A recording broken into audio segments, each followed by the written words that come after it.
What's up, everyone? This week we're talking about 3 of the most important items when you go winter camping. However, to start talking about this, I kind of need to set up my space for it. And well, let me just show you. You can see from my last trip, I have failed to pick everything up. Let's get the space cleaned up so that way we can start talking about boots, gloves, and hats.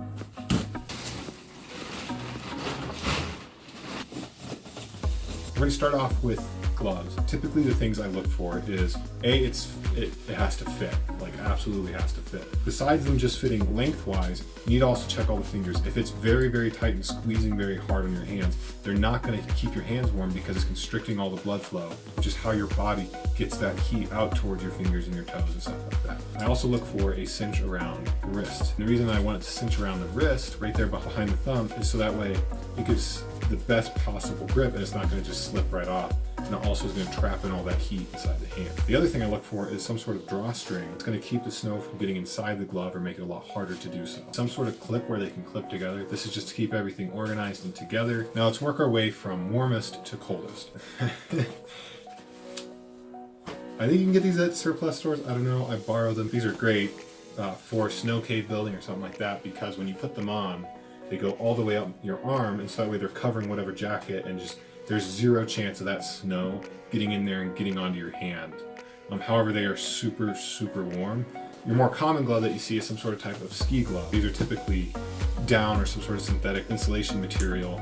On the outside, they have some sort of nylon or wicking, water-repelling material. Mittens are for activities when you want to keep your hands very, very warm, but you don't need fine motor skills. These fingered gloves typically are where you need to keep your hands warm, but you also need fine-tuned movement of your fingers themselves. The next tier in the spectrum is wool gloves. My favorite pair of gloves that I own is a pair of wool gloves that are I call them finger mittens. And essentially what that means is if I need to do something fine motor skill, I can with these gloves, but then if I'm like, okay, you just put that hood over the top of your fingers and now they stay super warm. Big thing though when looking for these is you want to make sure you don't get one that's just straight wool. You want to get one that has this fleece inside. The other good thing about wool versus nylon, if it gets wet, it's a lot easier to dry it out near a fire. The next step down from there is a fleece glove. These are great during the fall or during the winter when you're eating some food or something like that and you just want to keep a somewhat warm layer between that frigid cold air in your hands while you eat. If I'm hiking, doing anything in the snow, doing any sort of physical activity in the snow, I tend to avoid fleece gloves unless I'm putting some sort of Gore-Tex liner on the outside. Bottom tier glove, I would say, is more of a wind blocker or glove liner. Typically these are very, very thin, and the idea is just to put the tiniest little layer between the frigid cold air and your hands themselves. These are great for if you're running or you're out there and you're snowshoeing or something like that and your hands are just super, super warm. That's when I'll use these. Slide on the glove liner and then you can come over to your down ski glove or something like that and you put it on underneath all of that. Big thing when you do this is you got to make sure that it's not too tight. If it's very tight and constricting, your hands are going to get cold. Now a little hack, if your gloves are all wet and you need to get your hands warm, is you can take a wool sock, tuck it inside out on itself, hand warmer, you put it down in there and you put your hand inside the sock with the hand warmer. And the idea is that those 2 layers of wool that are going to help keep it warm and help trap more heat in there. Now hats. Well, why is a hat important when you're out winter camping, and why is it important to have the right one? When you're winter camping, you don't want to be sweating, because sweat, you may be super warm, you're like, this is great, but if you're sweating, that's the first step towards getting really, really, really cold. So having the right hat for the right activity, make sure that you're warm but not sweating, is very, very important. The warmest hat I own is one I've actually made myself, and I'll post a video on how to make these hats. The 2-layer fleece hat does a really, really good job of just trapping all that heat inside my body and keeping it from just escaping and running out the head. The next layer down from that is something more like this. It may seem like it's not much, but it's a wool hat with a fleece liner inside of it. And the reason I like this hat so much is it's lightweight, and it's really great because after you put it on, let's say it's earlier in the morning, it's not cold enough really to wear this.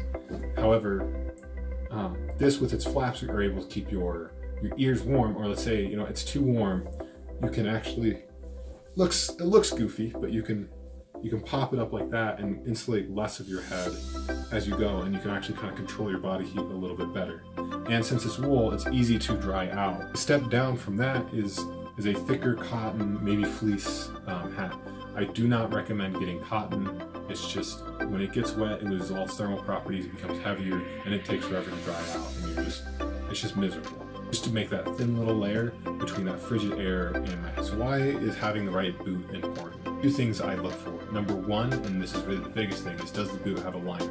If the boot doesn't have a liner, I don't even spend my time looking at it. Am I using this for hiking activities, more walking around type activities, or is this going to be more of a campground, a centralized location, a car camping type?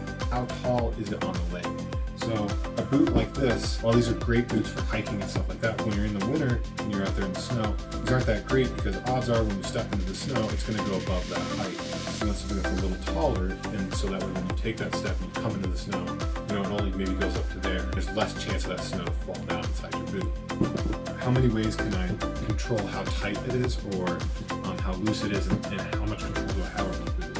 So for a boot like this, I really enjoy having the ability to pull the front of my foot more into the heel of my boot with this strap, and then also have a little cinch up here on top to keep snow from falling down inside. It's also nice to have laces. They suck to tie in the winter, but being able to control how tight the entire boot is along the bottom part of your leg is really, really useful. Which boot should you get for which activity? So if you're doing a car camping type activity and you're just going to be trudging around the snow just around your campsite, I typically bring a pair of boots like this. So the reason I like these kind of a lot better repelling the snow outside of your boot, just because there is no entrance into this boot except through the top.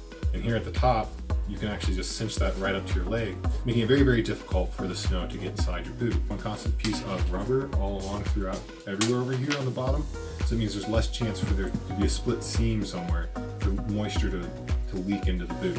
And finally, of course, is a removable liner inside the boot. Now, why is this important?